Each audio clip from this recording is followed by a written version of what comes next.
Genesis 4 and 9. Okay, Khan, this is the book of Genesis chapter 4, verse 9. And the Lord said unto Cain, where is Abel thy brother? And he said, I know not. Am I my brother's keeper? He said, I know not. Am I my brother's keeper? So you gotta check out the nerve of this dude Canaan, man. Right. The Lord, the Most High God, asked him, where is thy brother Abel? He said, man, I don't know. Am I Right. my brother's keeper? You know what I'm Right. saying? So, like, yeah, you are your brother's keeper. That's why the Most High was requiring about where your brother at. And with that said, can somebody give me, for examples, can somebody give me Ezekiel 33, verse 6? Khan, this is the book of Ezekiel chapter 33 and verse 6. But if the watchman see the sword come and blow not the trumpet, and the people be not warned, if the sword come and take any person from among them, he is taken away in his iniquity, but his blood will I require at the watchman's hand.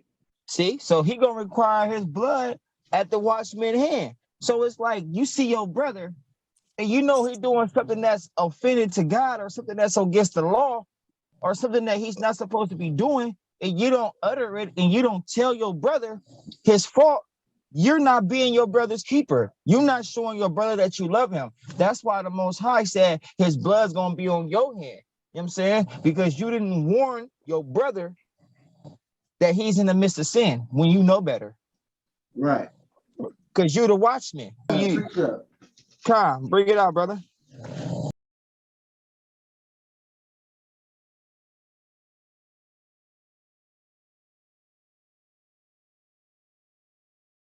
Right? So when somebody's been used to doing something their whole life, and you come along and tell them like, hey man, the way you've been living or the way you've been doing things is wrong. Like, right? Who wants to hear that? Who wants to hear that they're wrong? Who wants to hear that the whole time that they've been living a lie? Don't nobody want to hear that, because a reproving and correcting somebody, it's not always fun. Right. It's not always, you know what I'm saying, a walk in the park. You know what I'm saying? Sometimes it'll hit you so hard where you don't want to fight somebody, where you don't want to act on impulses because you're so angry. But that's why, that's why it's very important that you know the Bible, because this is the book of Leviticus chapter 19 and verse 17. Thou shalt not hate thy brother in thy heart. Thou shalt in any wise rebuke thy neighbor and not suffer sin upon him. So the Bible tells you that if you love your brother, you're supposed to rebuke him.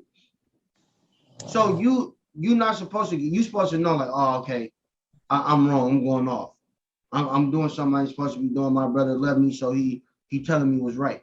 You're not supposed to buck up against your brother because he telling you what's right.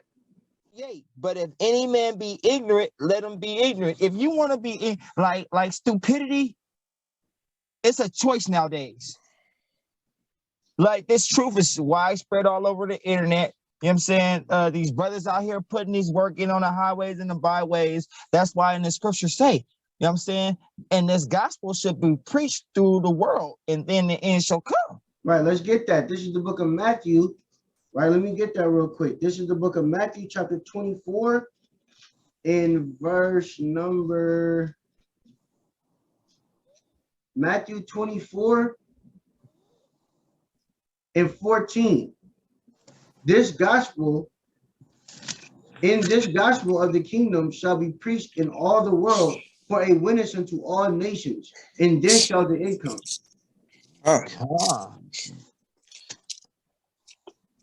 Right, and that's why we got so many brothers out here on these street corners, right, in all these different cities and all these different states, right, doing the work of the Most High God, right, preaching the word, waking up the lost sheep of the house of Israel one by one, right, bidding them back to the marriage, right, one by one, and the time is coming. Hey, Con, I got a precept for that. This is the book of Matthew, chapter 22 and verse 9. This is the book of Matthew 22 and 9.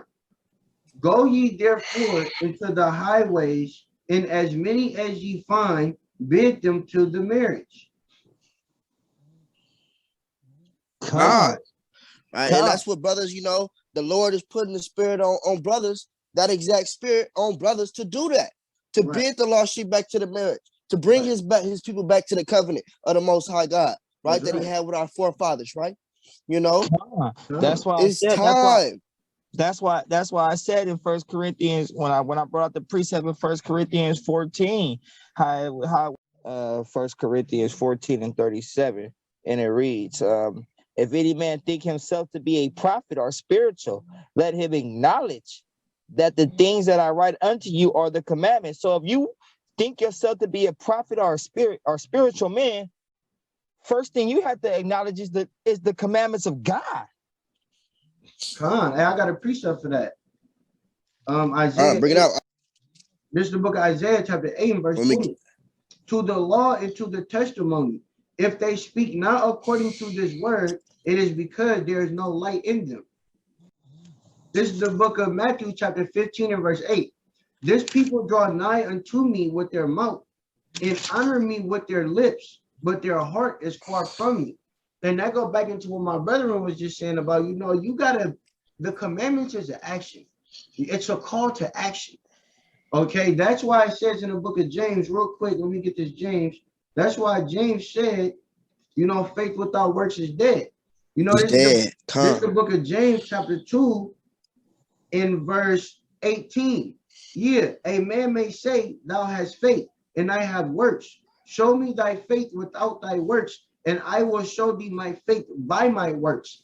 So the commandments is a call to action. That's why when my brother was saying in the book of 1 Corinthians 14, if you ain't doing the commandments, if you ain't screaming out the commandments, and this said the Lord, you know, you just talking a bunch of nonsense. All right, I got a precept. This is the book of Proverbs, chapter 6 and verse 23.